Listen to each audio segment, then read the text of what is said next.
Oh, gente linda!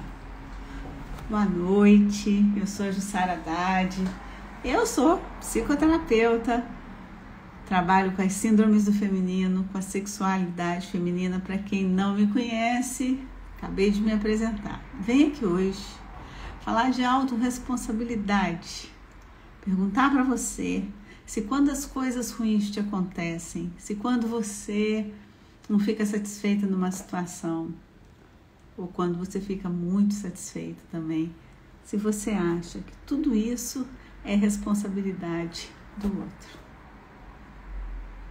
Me responde. É sua ou é do outro?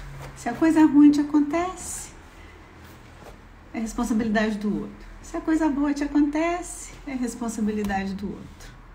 Como é que é isso? Vamos entender, não é? Ai, só um minutinho, tô chamando aqui algumas pessoas.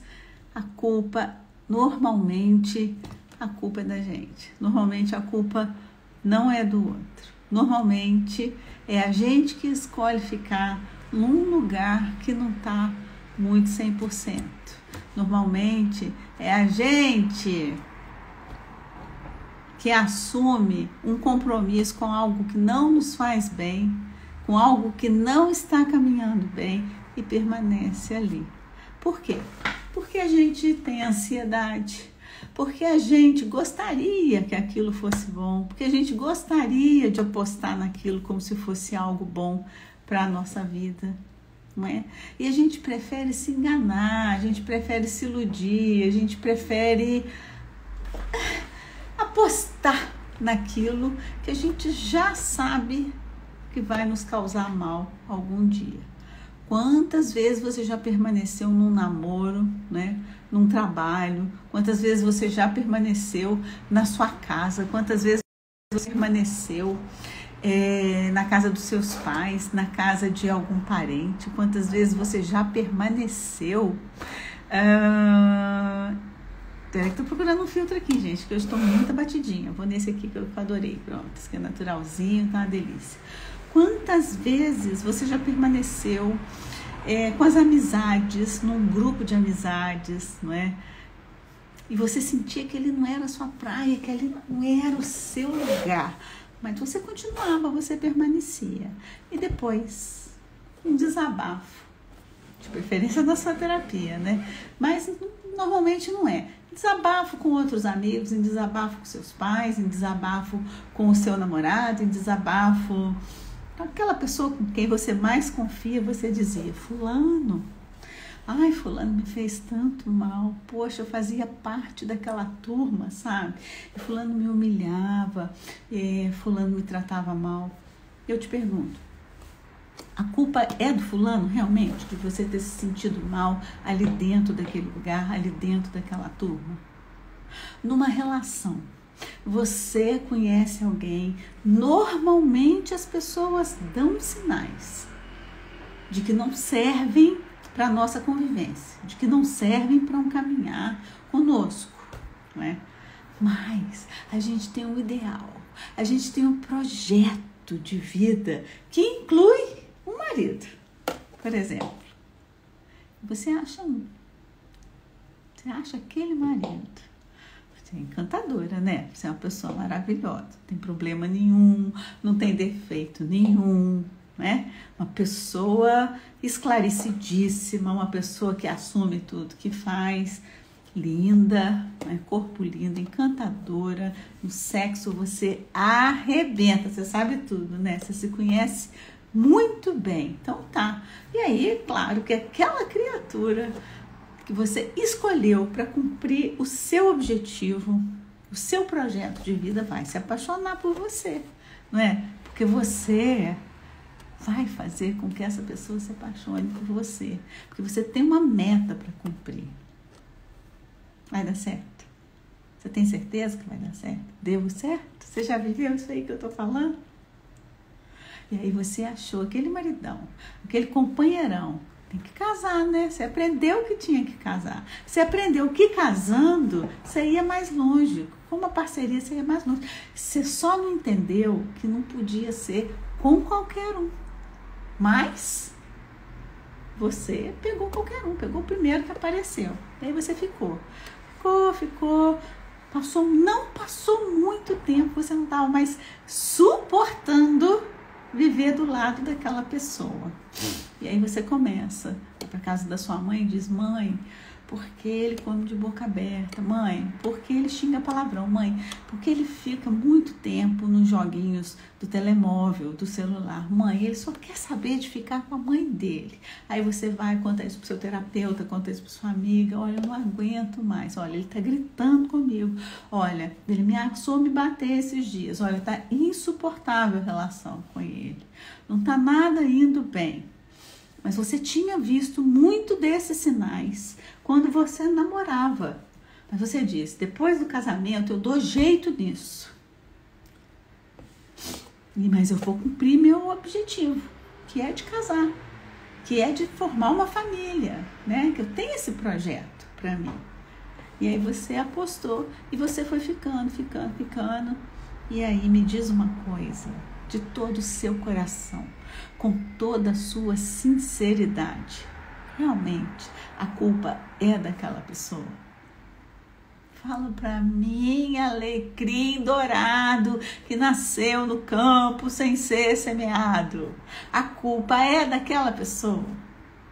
Autorresponsabilidade. Peraí, vou para terapia, vou conversar com o terapeuta e eu vou descobrir onde foi que eu tive participação na falência dessa relação. Aí é legal. Aí você vai resolver tudo rapidinho. Só que isso você deixou para fazer muito tarde. Até então, até você ir para uma terapia, buscar suporte para entender a sua responsabilidade na falência daquela relação, você já faliu com um ser humano com o qual você escolheu viver. Você já faliu com todo o seu sistema psicológico, com todo o seu sistema emocional. Às vezes você foi tão longe, que você faliu com a cabecinha dos seus filhos. Olha, aconteceu assim um caso de consultório muito interessante que eu tive anos atrás, de uma pessoa que era muito manipuladora. Esse processo de apontar o outro como culpado normalmente vem de personalidades manipuladoras. E ela tinha uma personalidade muito manipuladora. Então ela articulou, né? Ela era uma articuladora, ela era uma pessoa, tem um outro nome, ardil. Ela era ardilosa, né? Nesse caso já tem muitos anos, posso contar aqui com toda a naturalidade e também não tem como dizer aqui quem foi, não vai ter nenhuma identificação. Mas óbvio que sempre que eu faço um contrato de trabalho, de psicoterapia com as pessoas, eu faço também um contrato e assino uma permissão de que um dia eu possa contar esse caso num livro que eu escrevo ou na internet, né, onde eu vou falar e tudo. Bom, nesse caso, ela se chamava Paula, né, e a Paula articulou. Ela foi ardilosa. Ela queria sair da casa dos pais, de qualquer jeito. A questão da Paula era deixar de viver com aqueles parentes que já não faziam bem nenhum para ela, não acrescentavam nada na vida dela e mais. Ela não podia ter uma vida sexual livre ali dentro da casa dos pais dela, porque eles tinham uma religião que ela não concordava, que ela não queria ter, né? E ela queria ter uma vida sexual boa, ativa, e os pais viviam policiando muito a vida dela, administrando muito os passos dela, o que ela ia fazer com o tempo dela, né? E a Paula não podia transar, e ela queria, e ela gostava. Então ela falou: bom, tô tendo que transar escondido, tô tendo que transar com pessoas assim quando dá. Então, para eu não ter mais que ficar passando por isso, eu vou me casar. Eu vou encontrar uma pessoa que queira se casar comigo. E foi. Ela saiu menos mal da casa dos pais em relação aos pais, mas ela não saiu bem, porque ela sabia o passo que ela estava dando. E ela gostava da pessoa com quem ela se casou, mas no consultório ela me contou que tinha uns ajustezinhos a fazer exatamente no ponto que era mais importante para ela, que era na vida sexual deles. Ele não era bom de cama. Ele precisava aprender muito, porque bom de cama é uma coisa, ser bom de cama é uma coisa muito relativa. Sabe quando a gente é bom de cama? É quando a gente encaixa. É quando o casal encaixa, é quando o casal se afina. É quando rola uma cumplicidade, quando rola uma sintonia, quando aquilo é harmônico. É quando o casal tem vontade de mais, tem vontade de ficar abraçado, tem vontade de ficar se beijando. É quando o sexo não é só um coito, não é só uma trepada, não é só um movimento não é só uma foda, vamos dizer assim.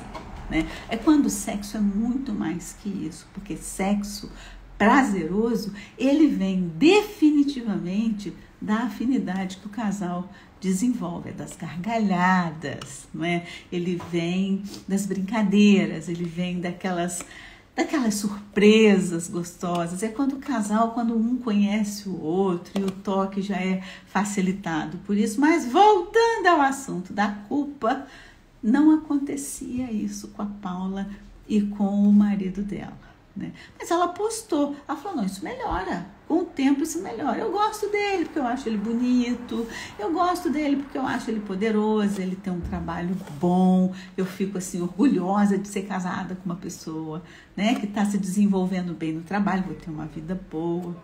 Pois é. E aí já tinha uns 4 para 5 anos de casamento, eles já tinham um menininho, mas a Paula não aguentava mais, porque ela queria uma vida sexual mais encaixada como essa que eu acabei de falar para vocês agora. E a Paula começou a insultar o marido dela, a humilhar o marido dela, a provocar o marido dela, a tomar atitudes, tipo procurar curso, movimentos de tantra, que nem eram tão de tantra assim, né? Ainda vou fazer uma live aqui para vocês de novo para falar do tantra sacralizado, né? Que não é esse tantra bacanal, suruba que a gente vê por aí, não, é um tantra que propõe uma ajuda verdadeira para as pessoas que têm dificuldade de entregar a alma, de entregar o coração, de superar os seus complexos, os seus orgulhos, uma pessoa que é capaz de fazer um sexo amoroso, ainda que não seja um casamento, um caso de amor, mas um sexo com amorosidade, um sexo sacralizado, né? Um sexo de entrega, com proposta de se doar, com proposta de receber de verdade, né? Mas voltando ao assunto da Paula, longe disso, não. Mas ela chegou a procurar movimentos de tantra e ia com o marido dela, e ele veio para o consultório depois, eu estava sabendo, e ele estava percebendo, coitado, que ele não satisfazia a Paula sexualmente. Isso podia ter sido visto no namoro, e foi. Mas ela principalmente, e ela já tinha tido experiência sexual com outros homens, né? Então ela já sabia que ele deixava muito a desejar para ela, que ele faltava.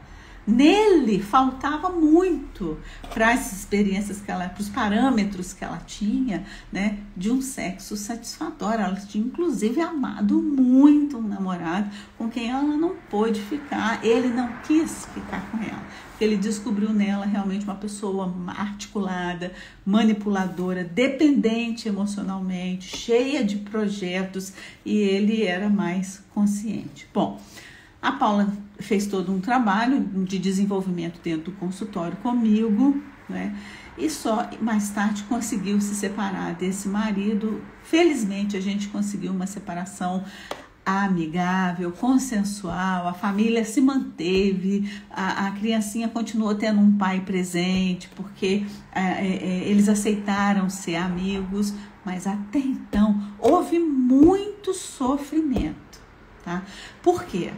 Que a Paula, como todo ser humano normal, culpava aquele marido de toda a infelicidade que ela sofria. Porque uma mulher infeliz sexualmente, uma mulher que finge que é feliz por causa de um contexto matrimonial, conjugal, favorável para ela, onde ela tem uma vida muito confortável, né? Onde ela pode viver de uma maneira assim mais tranquila, cuidar da beleza dela, do físico, ter muitas amizades. Essa mulher, ela fica, parece que não, né? Não quero saber de sexo, contanto que ele me dê coisas boas, me dê joias, me dê presentes. Isso não é verdade não, isso é mentira. E para Paula, então, caía muito mal, como eu falei para vocês, porque ela sabia o que era um sexo legal.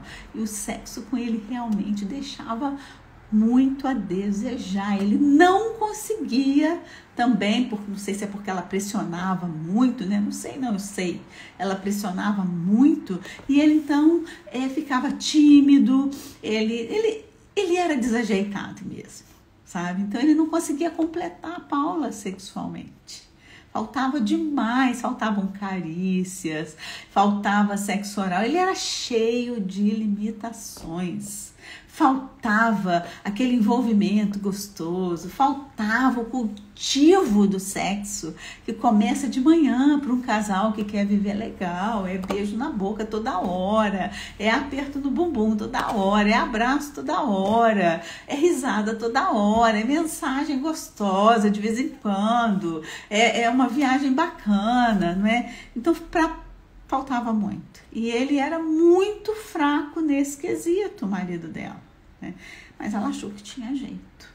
Mas até que tudo isso passasse a acontecer, assim, que ela passasse a ter certeza que não queria mais ficar ali, ela tinha acabado com a autoestima daquele homem. Tá? Ele era passivo, mas ele sofreu muito, ele ficou muito doente. Tá? Ele precisou, inclusive, ser medicado, porque ele gostava muito dela, a maneira dele, mas ele gostava muito dela. Mas a culpa também não era só dela, a culpa era dele, porque ele também tolerou tudo aquilo que ela fazia. Né? E a culpa não era dele, a culpa era dela também, que escolheu ir para aquela relação. Então, essa coisa de a culpa é sua é uma proposta muito irresponsável para a gente viver em sociedade, para a gente viver aqui nesse mundo. Autorresponsabilidade quer dizer, tem a ver com a gente saber o que a gente quer para a gente, o que a gente escolhe para a gente viver, a gente se autoconhecer. Não é? E a gente não entrar em furadas como essa que a Paula entrou, por causa de conceitos que a vida propõe. Por você achar que pode usar uma pessoa, não pode. Aliás, isso é falta de responsabilidade afetiva. Você usar uma pessoa economicamente, financeiramente, você usar uma pessoa sexualmente, não é? Você usar uma pessoa para se promover socialmente. Se for pactuado, não. Se tiver um pacto, não. Olha, eu te dou isso, você me dá isso. Eu te promovo isso, você me promove isso. Não, isso aí não é problema. Agora, no caso da Paula, não. No caso da Paula foi mesmo uma questão assim, era um engodo que tinha acontecido ali, né?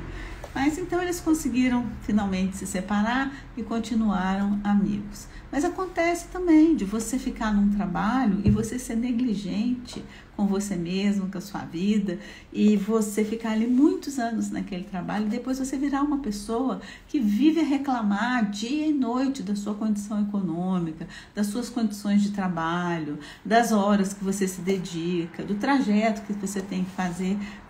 Mas você não se dispõe, por exemplo, a evoluir, a estudar, a melhorar a sua performance, não é? Para procurar um trabalho melhor.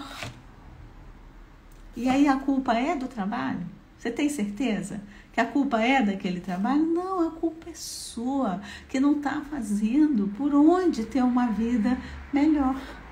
Sai daí de onde você está. Olha, gente, esse meu último exemplo, eu sempre fui de sair daí. Eu saí da casa dos meus pais muito cedo. Eu me acostumei ao desconforto muito cedo. Eu me acostumei a deixar a zona de conforto muito cedo, porque a zona de conforto ela é perigosa, ela é nociva, ela custa ouro, ela custa a nossa alma, ela custa uma fortuna se manter na zona de conforto. Custa pra gente a nossa paz, custa tudo de mais caro que a gente tem. Não é dinheiro que resolve isso.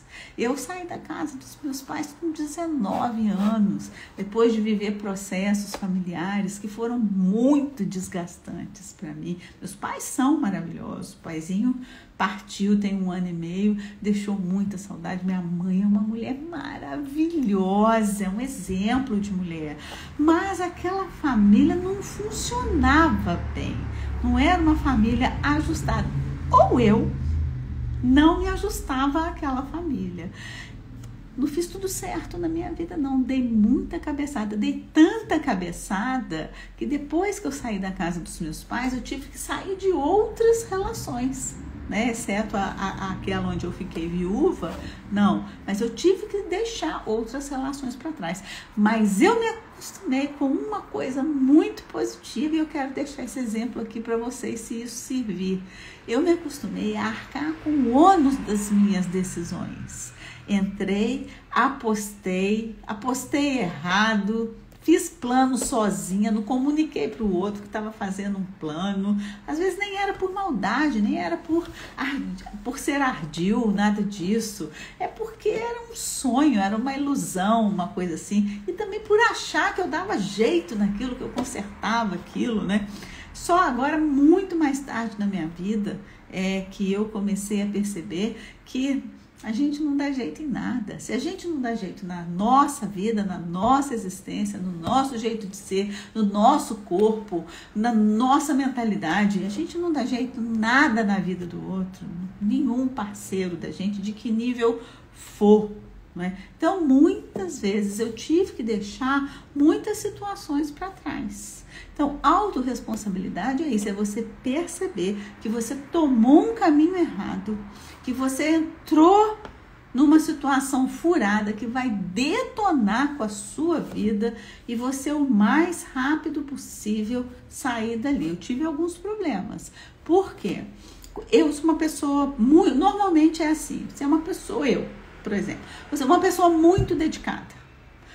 Quando eu amo de verdade, eu cuido, eu me empenho, eu dou minha alma, meu coração, minha vida, tudo para aquela relação. Eu aposto tudo, por exemplo, numa relação para ela ser boa, né? Eu caio na armadilha, vamos dizer assim. Acho que eu caía, acho que eu não caio na armadilha mais não. Se algum sujeito chega para mim e fala, me ajuda, eu falo, não ajudo não.